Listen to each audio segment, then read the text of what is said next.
नमस्कार, मेरा नाम डॉक्टर संदीप पन्नू है। मैं एक रेटिना स्पेशलिस्ट हूँ। मैं आज की वीडियो में आपके साथ रेटिनल डिटैचमेंट के बारे में जो इन्फॉर्मेशन है कुछ शेयर करना चाहता हूँ।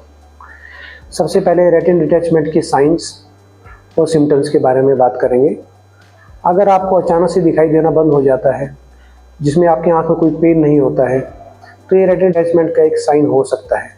इसके अलावा रेटिनल डिटैचमेंट होने से पहले कई बार पेशेंट को किसी एक पर्टिकुलर एंगल पे कुछ मच्छर दिखाई देना, कोई एक बिजली सी चमकना और अचानक से स्ट्रॉन्ग लाइट दिखाई देती है। अगर आपको ऐसा फील हो रहा है तो आप उसी टाइम जाके अपने आसपास के रेटिना स्पेशलिस्ट के पास जाके रेटिनल का एग्जामिनेशन करवाना चाहिए। अगर कुछ पेशेंट इस साइन को इग्नोर करते हैं, उसके बाद में उनको उस आँख से पूरा दिखना बंद हो जाता है। ये उनको एक पर्दे की तरह भी नज़र आ सकता है, या उन्हें उनका हाफ फील्ड ऑफ विजन, मतलब आधा उनको दिखाई देना बंद हो जाता है और आधा दिखाई देता रहता है। ये भी रेटिनल डिटैचमेंट के एक साइन होते हैं। सबसे इम्पोर्टेंट बात, इसमें कभी पेन नहीं होता है। पेशेंट को पेनलेस लॉस ऑफ विजन रहता है।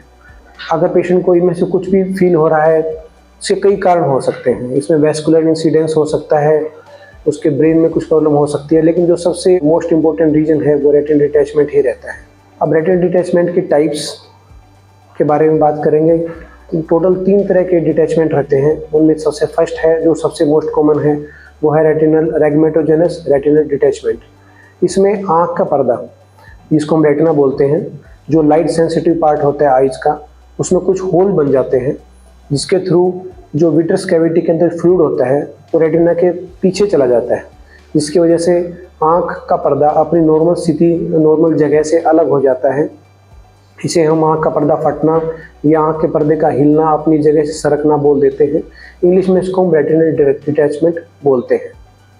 दूसरी तरह का डिटैचमेंट होता है ट्रेक्शनल डिटैचमेंट। इसमें कोई होल नहीं बनता है, लेकिन आँख के पर्दे के ऊपर एक लेयर बन जाती है जो कि कॉन्ट्रैक्ट होकर पर्दे को खिंचाव करती है। उसकी वजह से पर्दा अपनी नॉर्मल शेप में नहीं रहता है और अपना नॉर्मल काम नहीं कर पाता है। थर्ड तरह की डिटैचमेंट है सीरियस डिटैचमेंट। इसमें आँख के पर्दे के नीचे से ही पानी जमा होने लग जाता है।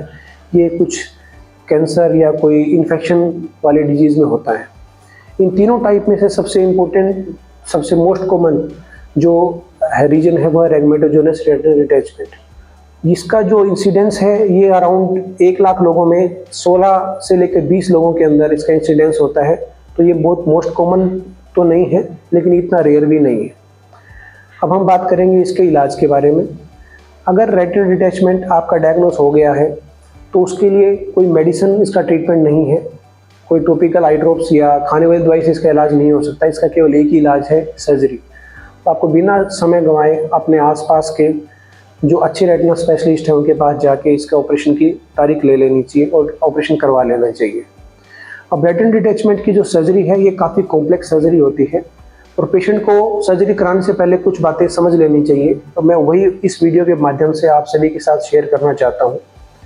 रेटिना हमारी आँख का एक बहुत ही सबसे ज़्यादा सेंसिटिव, लाइट सेंसिटिव पार्ट है। जब ये अपनी जगह से हट जाता है तो इसमें 2 तरह के फंक्शन इसके खराब होते हैं। एक है एनाटॉमिकल, एक होते हैं फिजियोलॉजिकल।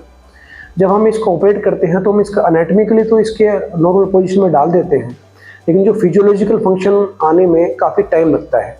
तो पेशेंट की विजन को पूरा आने में 6 महीने से लेकर 1 साल तक का टाइम लग जाता है। दूसरा, रेटिनल डिटैचमेंट की जो सर्जरी है ये अलग अलग स्टेप्स में होती है। जैसे कई बार हमें रेटिनल डिटैचमेंट सर्जरी के बाद में पेशेंट की आँख में सिलिकॉन ऑयल को डालना पड़ता है। सिलिकॉन ऑयल एक टेम्पोनेट का काम करता है, जो कि आँख के पर्दे पे प्रेशर डाल के पर्दे को चिपका के रखता है। ये अराउंड 3 से 6 महीने तक आँख में रहता है और इसके बाद में हमें इसे निकालना पड़ता है, और इसे निकालना बहुत ज़रूरी है। तो आपकी जो फाइनल विजन है, जो आपकी सेकंड सर्जरी होगी सिलिकॉन ऑयल रिमूवल के बाद में ही आएगी।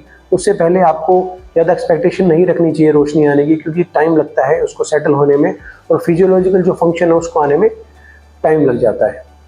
एक रेटिनल डिटैचमेंट की सर्जरी का एक जो टाइप है वो है स्किन बकलिंग, जो हम बाहर से करते हैं। वो एक सिंगल स्टेप की सर्जरी है, उसमें हम कोई अंदर ऑयल नहीं डालते हैं। उसमें एक ही सर्जरी होती है, लेकिन उसमें विजन आने में 1 महीने से लेकर 2 महीने तक का टाइम लग जाता है। एक और टाइप है जिसमें रेटिनल डिटैचमेंट सर्जरी का, जिसमें हम न्यूमोरेटिनोपैक्सी करते हैं। उसमें केवल आँख में गैस का एक बबल डाल दिया जाता है और लेजर कर दी जाती है। ये भी सिंगल स्टेप सर्जरी है। हालांकि इसके सक्सेस रेट काफ़ी कम होते हैं। कौन सी सर्जरी की टेक्निक यूज़ करनी है वो रेटिना स्पेशलिस्ट डॉक्टर डिसाइड करते हैं, क्योंकि हर तीनों सर्जरी की जो टेक्निक है इनकी इंडिकेशन अलग अलग होती है। तो आपकी बीमारी के अनुसार सर्जन ये डिसाइड करेंगे और आपको बता देंगे कौन सी सर्जरी आपको के लिए ठीक रहेगी। कुछ कॉम्प्लेक्स केसेस में हम 2 टेक्निक साथ में मिला के भी करते हैं, इसमें हम बकलिंग प्लस विट्रेक्टमी दोनों साथ में करते हैं। तो जो पेशेंट के लिए सही होता है डॉक्टर वो डिसाइड करते हैं और आपको बता देते हैं। इसके अलावा रेटिनल सर्जरी का एक बहुत इम्पोर्टेंट बात है पोस्ट ऑपरेटिव केयर। ऑपरेशन होने के बाद में पेशेंट को उसकी सावधानियां भी रखनी बहुत ज़रूरी है। ये नॉर्मल कैटेड सर्जरी की तरह नहीं है कि आपने ऑपरेट करवाया, हफ्ता 10 दिन इंतजार किया, ध्यान रखा, उसके बाद आप नॉर्मल काम कर सकते हैं। रेटिनल डिटैचमेंट की सर्जरी के बाद में भी दोबारा से पर्दा फटने का रिस्क रहता है, तो इसीलिए पेशेंट को बोला जाता है कि आपको पोस्ट ऑपरेटिव केयर ज़्यादा करनी है। सबसे इम्पोर्टेंट बात होती है उल्टा लेटना। आपके डॉक्टर आपको बताएंगे कि आप किस पोजीशन में लेटना है, उसी पोजीशन को आपको मेंटेन करने की ज़रूरत है। आप जितना उस पोजीशन में रहेंगे पुराने वाली स्थिति में अच्छे से आएगा और उतनी अच्छी विजन आने के चांसेस होते हैं। कुछ पेशेंट के अंदर हम गैस भी डालते हैं जो कि एक्सपेंसाइल गैसेज होती हैं। उस टाइम पे आपको एयर ट्रैवल नहीं करना है, क्योंकि गैस प्रेशर के अकॉर्डिंग अपने वॉल्यूम को चेंज करती रहती है। अगर आप एयर ट्रैवल कर रहे हैं तो एक रिस्क है कि आपको उसका वॉल्यूम बढ़ सकता है और आपकी आंख का जो प्रेशर कम ज़्यादा हो सकता है। तो एयर ट्रैवल मना होता है अगर आपकी आंख में गैस है। ये अराउंड 20-30 डेज में एब्जॉर्ब हो जाती है, तो उसके बाद में आप आराम से ट्रैवल कर सकते हैं, जो डॉक्टर आपको बता देंगे। इसके अलावा है ग्लास का नंबर। नॉर्मल कैटेड सर्जरी में हम 20 दिन से 30 दिन के बाद में ग्लास का नंबर दे देते हैं, लेकिन रेटिनल सर्जरी में आपको एक टेम्पररी नंबर 1 मंथ के बाद दिया जाता है और फाइनल नंबर आपको सिलिकॉन ऑयल रिमूवल के बाद में दिया जाता है। मतलब आप 3 से 6 महीने के बाद में आपको फाइनल नंबर मिलता है। ये डिफरेंसेस हैं कैटेड सर्जरी के और रेटिनल सर्जरी के, जो आपको ज़्यादा ध्यान देने चाहिए। इसके अलावा दूसरी टाइप्स हैं ट्रैक्शन रेटिनल डिटैचमेंट, वो मेनली डायबिटिक पेशेंट्स हैं उनके अंदर पाई जाती है। इसमें भी हमें यूजुअली हम ट्राई करते हैं कि तो सिलिकॉन ऑयल ना डालना पड़े, लेकिन अगर सिलिकॉन ऑयल डालना पड़ा है तो उसके आपके पोस्ट ऑपरेटिव केयर सेम ही रहते हैं, जो कि ट्रैक्शन डिटैचमेंट में हमने आपको बताया रेगमेटोजेनिस रेटिनल डिटैचमेंट के और ट्रैक्शन के ऑलमोस्ट सेम हो जाते हैं। तो इस तरह से अगर आपके घर में या आपको या किसी रिलेटिव को रेगमेटोजेनिस रेटिनल डिटैचमेंट डायग्नोज हुआ है तो घबराने की बात नहीं है।